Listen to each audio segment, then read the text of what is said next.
Hello, everybody. It is Hello. our Friday video. Yes. And this is a weird Friday because we're actually recording this yesterday. Because Yes. Friday, we are in funerals all day for my husband's singular, father. We're in One funeral but a bunch taking of, all day. Your grandfather. And we're about to go to the visitation, so I'm in my... I'm in compromising. my I'm in funeral brown. Yes.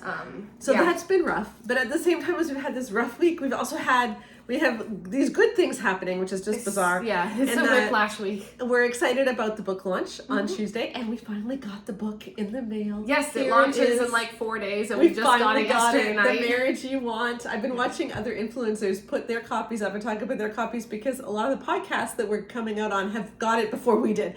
But now we have our hands on it. The charts are beautiful, and there's a study guide that goes along with it too. So we have both the Marriage You Want and the Marriage You Want study guide. It's pretty exciting. Yeah, but this is just, it's a weird book launch because when we wrote this book, we never thought that it would be happening in the middle of funerals.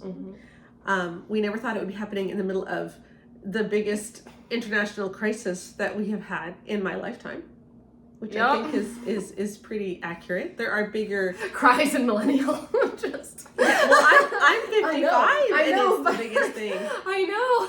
I mean, there's been bigger things like 9/11, but they weren't realigning. They were just, you know, it's different. Big. It's different. So this is weird.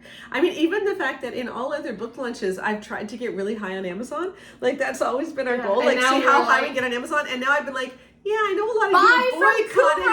I know a lot of you are boycotting Amazon. Try bookshop.org in the U.S. or Baker Books has it. Or Book Outlet in Canada, I think. Isn't that the Canadian one? I don't know. I gotta look it up. Anyway, and you know, Baker Books has it at 40% off plus free shipping. So we haven't been pushing people to Amazon in the same way. So it's all, everything is just all weird. And I think the commonality is it you know, 5 years ago, or 4 years ago when the Great Sex Rescue came out, it was 4 years ago, you know, we were like, this is great. We're going to be able to help people see through the toxic teachings and see to the truth.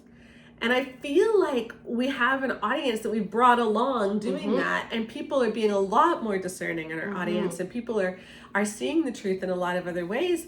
But I don't know what's happening. Well, it's just the problem is we have a population-wide issue in general where, like, it's like, here's the thing. So we're in this position where our job is to give evidence that people don't want to hear. To people who desperately need to hear it, right? Like, that's our job. Our job is to tell people who don't want to hear the reason why their wife doesn't want to have sex because we're terrible at sex. Like, this is not the kind of, like, we're not saying, oh my gosh, 4 ways to burn burnout. Like, everyone wants that. We're like, here's why you're bad at, like, this is not, it's not the kind of content that dudes are excited about. No. Right? But they're the ones who really need to hear. Like the women who are still, like, deep in these spaces really need this stuff. And we're trying to reach these people. And it's like you're trying to convince someone that they have a nose. And you're like, yeah, but, like, you have a nose. And they're like, I don't have a nose. And they're like, well, I can see it. That's fake news. Like, I'm like, no, if you just cross your eyes a tiny bit, like, you can see your own nose. But they're like, I can't believe you bought into the nose propaganda machine. Look in a mirror. You believe mirror propaganda? Oh my gosh, you sheeple. And I'm like, oh my word. Like, like this is how it feels, guys. We're in a whole other universe. And it's like, how do we get through to people who are like who won't look in a mirror because of propaganda. Propaganda. And I'm just like, and so I'm so grateful to everyone who watches our channel because I know you guys get it because you've been following us for a long time. But you know, we've been having a lot of conversations about how it is getting even harder to reach the people inside who still need to hear this stuff. Because, like, we reach a lot of people who are already past their breaking point and they find us, right? And we love that. We love that you're here. Thank you for finding us. I'm glad that you're here. Like, if that's you, so grateful. Also, would have loved to get you 5 years ago before the last 5 years of crap happened to you. Like, do you know what I mean? Like, that's the thing. It's like, we know we're going to get people once their marriages collapse. And everything is terrible. I just don't want them to go through 10 years of, like, horrible depersonalizing what if we could have gotten you at the beginning of your marriage, right? Like, there's premarital curriculum that goes along with the Marriage You Want that in the study guide that can totally change everything for people. What if we could have gotten you then? What if when on a honeymoon a woman had vaginismus, she was like, oh, I've heard that word. Or what if when someone is dating, they see the red flags because they're like, wait a second, anyone who believes in a sexual entitlement mindset is not who I want to marry. Like, this is the thing. These are the questions that we are asking now, because we've spent so long talking about, like, what are the toxic teachings, how to spot them, how to get out. And that has done so much good. We've changed conversations. Matt Chandler had to freaking say that marriage books are toxic from the pulpit. We won, okay? Yeah. Like, that's the thing. We won in terms of the conversation. Yeah, even Focus on the Family is talking about obligation sex. Steve Arterburn's group has to admit that our book has good messages in it. Yeah, on the air. Literally, we have won.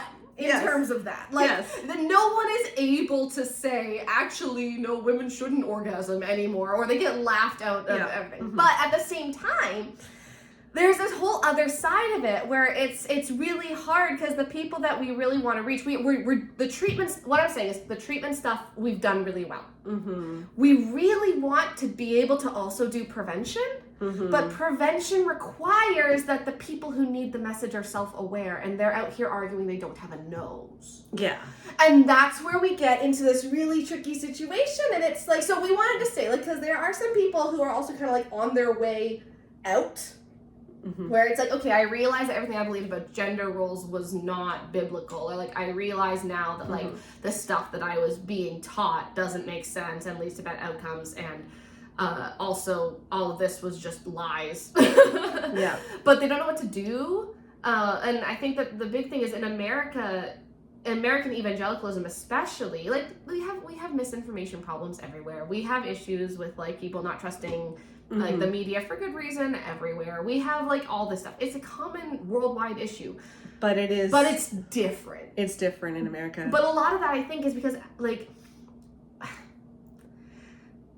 it's interesting because it feels like the extreme individualism in the US has actually led people to be less mistrusting, because since you're an individual who has firm stance, you find your in-group of other individuals, you can't question your individuals, versus in a collectivistic society where you're expected to be able to work with people on all political stripes of all nations. Like you have to kind of give everyone a little bit of benefit of the doubt. Like there's I don't know, it's interesting. I don't know, I'm curious to see what but this is something that we're grappling with. Is there's just been a sea change in the last 2 months, even in the last few weeks. And we in Canada have certainly felt it.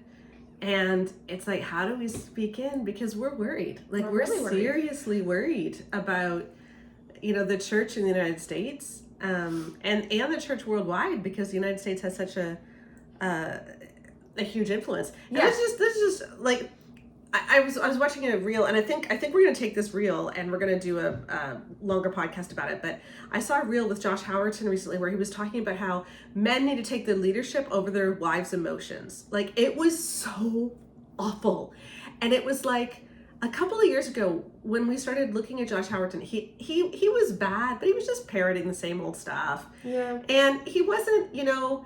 Like, he actually said some good things about how women can get divorced if they're abused. And, like, he wasn't... Like, the bar's on the floor, but he did cross it. Like, he didn't trip. And now it's like, whoa, whoa. Like, the bar is now 7 feet under the floor, and he's dug a 10-foot tunnel underneath it. Like, now I'm like, okay, I'm actually really worried about the women around you. Like, this is not okay. And like I said, we'll probably do one on that later. But... it's like things are just cementing. And so how do we help people who are in those environments see that what you're being taught isn't true? Like I was watching a news clip yesterday. This has nothing to do with our stuff, but I saw the American Commerce Secretary talking about how one of the reasons that America needs tariffs on Canada is that Canada doesn't have unions. Which is... in their auto industry. And no one pushed back on it. And I'm looking at this and I'm going... one of our auto industry union is like a pretty darn strong union. It's one of the strongest unions in the world. 30% of Canadians are in union. Only 10% of Americans are. We know I was in a union when I was 18. I was part of the Ministry of Education union, and I worked at Whitney. I was in a union when I was in university because and Keith was in a union because the residents are we actually have quite strong unions. And so for him to say something which is just so blatantly untrue and no one challenges him, and I'm thinking, oh my gosh, is that the news that you have? Like, that is really scary. And and it applies to our work because it makes sense if there's like this whole group of people who are in these churches who are used to just getting just accepting like what their news tells them and doesn't question it and doesn't check sources or citations or anything like that. Because what's ironic is there's this whole like movement to like don't trust anyone, but like they're trusting their news so much more than anyone else. Yeah, like because what we're used to in Canada, we're used to reading news from all over the world. Like I read news from the BBC, which is Britain. I read news from the US. I read CBC, which is Canadian. There's Sky Australia, Le Monde, which is in Paris. They have an English version of the website. So like, Yeah, well, and so if you're someone where you're just kind of like, yeah, but I just don't know what to do about it because like our country like doesn't let you see stuff. Well, you can watch those. Yeah, like, please watch other countries' and news. Just get used to checking your citations. Get used to looking things up. Get used to checking a headline and saying, does that sound right? And actually looking into claims. And if they don't have citations, don't believe the claims. Like, frankly, they should be able to. Like, this shouldn't. But because we've been trying to say this about books, but about it makes sense books. that now. Sorry, our low battery thing came on, so there you go. Yeah. But now it makes sense why no one got it. Now it makes sense why all these books got so big and like no one questioned. It's like, oh, this is just how it works. Yes, and that's horrifying. And so all of you need to be part of the change. And no matter what you believe politically, no matter what you believe theologically, no matter what you believe anything, start like looking at stuff from other countries. Start looking at multiple different opinion pieces on stuff. Start looking at and not all just in the same camp. Like because we are in a real worldwide crisis. Like I said, I think this is the biggest crisis we've been in my entire 55 years. We're in a realignment, and it's gonna just be embarrassing if like you realize 5 years later that you just didn't look at the news in other countries. Please church. Remember that Jesus is the truth, and we need to seek the truth, not propaganda. And I'm just so worried. Like, we're still having a lot of the same conversations. So listen, this is a great book to show people what the truth is and to combat loss. There are so many endnotes and citations of actual peer-reviewed journals and everything. Lots and lots of endnotes, and there's lots of charts, and it's evidence-based, and it launches on Tuesday. And we would so appreciate it if you would pick up a copy. Use it for prenatal resources, give it to you for engagement presence, etc., etc. And I know we said this a couple of times, but like I can't tell you how much right now we are really, really scared for the women who are now what I feel like the equivalent is saying they're behind the Iron Curtain. Yeah. And I know that sounds extremist to a lot of people who are still in it, but that's genuinely, like, I've read so many books on, you can get, I think Uncle Kevin's at the door. You finished it up. Okay. Yes. So, like, we've read so many books on, like, the missionaries. Like, when I was in high school anyway, I read, like, every single one that I could possibly find. And there's just so many similarities about, like, it's starting to get that this specific people group within, like, American evangelicalism does feel almost like, like that behind the Iron Curtain. And so we really wrote this book. And by we, I mean, I'm not on the cover, but like the group really like focused on making this book one that is accessible to people who are still deep in it without pulling punches. Yeah. And that's really our heart right now. We have the treatments available. We hope that this can be some prevention. So that's really our heart cry here. We don't want for people to think that like, that there's no hope. We don't want people to think that like that there's what we're just saying is we're for the women. Really, like we just want to see people healthy and people safe. Yeah. And I firmly believe that as long as we can help people realize that actually you're allowed to have a voice and you're allowed to speak up, that's gonna fix so many problems. Yep. So many. So please pick up the marriage you want. Celebrate with us on Tuesday. We're gonna have a rough weekend, but we'll be back here hopefully to celebrate on Tuesday. And hey, you can also get our merch. Rebecca's wearing our Prayer in 10 Pegs. It is very comfy. Hoodie. I have our Be a Biblical Woman with the list of all the Bible women and what they did mug. Again, it's just submission. Yeah. But you can get those on the website, Sheila Rigger at bearmarriage.com. And thanks for sticking out. You know, together the world may be changing, the world may be looking bleak, but it just you can't darkness can't distinguish a light. No. And I think that's important to remember. Okay, bye-bye. Bye.